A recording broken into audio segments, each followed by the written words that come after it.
that's my computer. You'll notice there's jumping around in this piece, so it's very important that they know where they're going from section to section. Here we're starting in G and we are jumping up an octave. This symbol here means move up an octave. I always see these lines of the line pointing down. There they show you what it is right there. I think of that as a step up. So I go up an octave.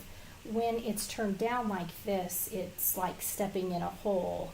It's not pointing the way to go, it's the opposite. So even though it looks like with stems point up, it means to go up. Well, no, this is actually backwards. So think of this as like a step and upside down as a hole to go down an octave. So from here, we're going to go from this position and we're going to jump up.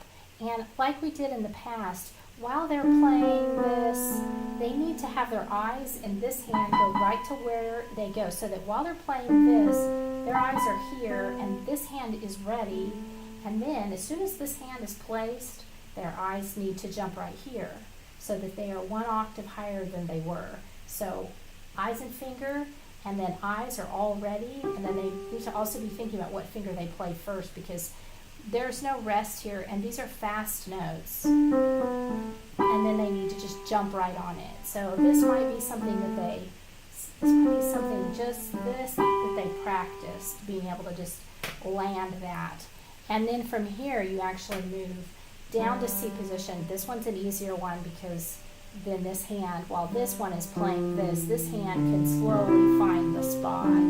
But then here we've got another fast jump too. This one's not quite as tough as this one, because while this hand is playing, you've got lots of time to think here. While that hand is playing, we're just going to go to here, just to this E. But then the left hand, the fifth finger, needs to be able to land on that C. And then here's the 8 octaves down. So when we're playing this way up here, we're actually going to then jump down 2 octaves to play that G and that C. And these are quarter notes, and then you have a rest. There's not necessarily a repeat here. So really this one, make sure that they don't play these as eighth notes here, not as eighth, sorry. Make sure they don't play half notes. This is a half note at the end of this line. It might be tempting to play a half note. So if I were just to play it, let me play it correctly and then I'll play it wrong. That's correct. And then this is wrong.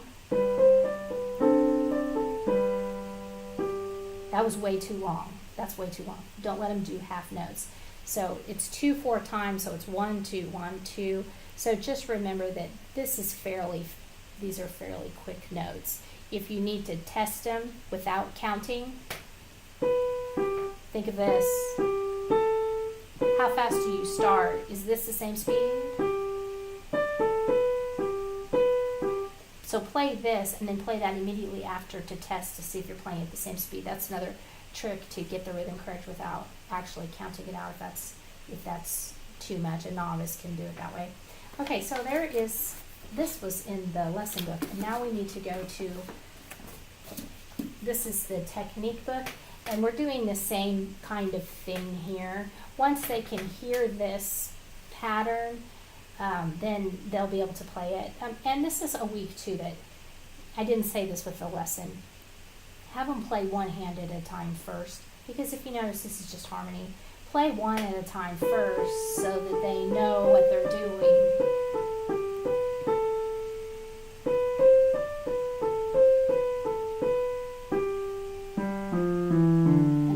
Continues here, and that way when they play, they add this hand. This hand's a lot easier. Practice them. So it's practice the right hand first, then practice the left hand, then put the two of them together. When you put them back together, expect it to go much more slowly. Then they'll have less trouble because they're thinking about twice as much. But they'll have more muscle memory, so it just increases their odds they'll be able to do it. So as we're playing this is pretty simple.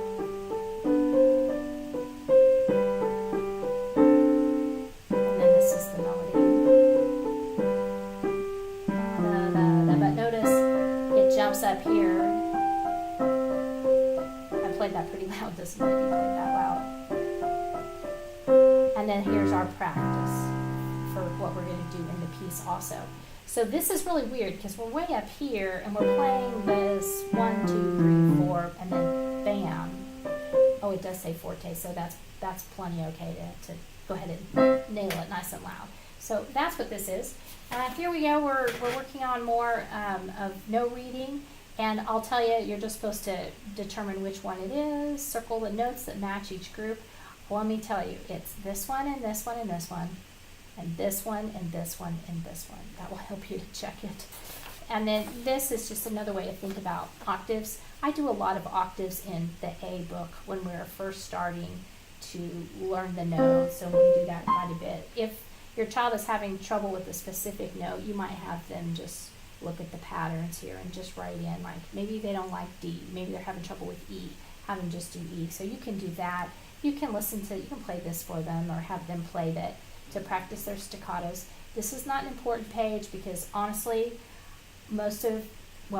all of my students they know their keys, the names of their keys at this point, so we're not having any trouble with this because I just don't let them progress until they can do that.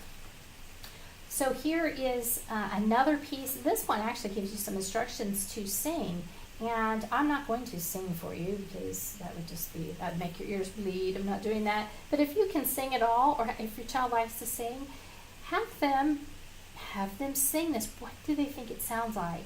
What is that? So this actually, I'll just go ahead and play this little phrase here so that you can maybe get this in your ears. Starts fast, and then slow, slow, slow, play, play, rest. I'm still playing. Play, play. It's actually there. Now you'll notice that's an octave higher if you want to have fun with it and pretend to sing an octave higher. And then it comes in kind of on that offbeat. So you're going 1, 2, 3, and 1, 2, 3. 2,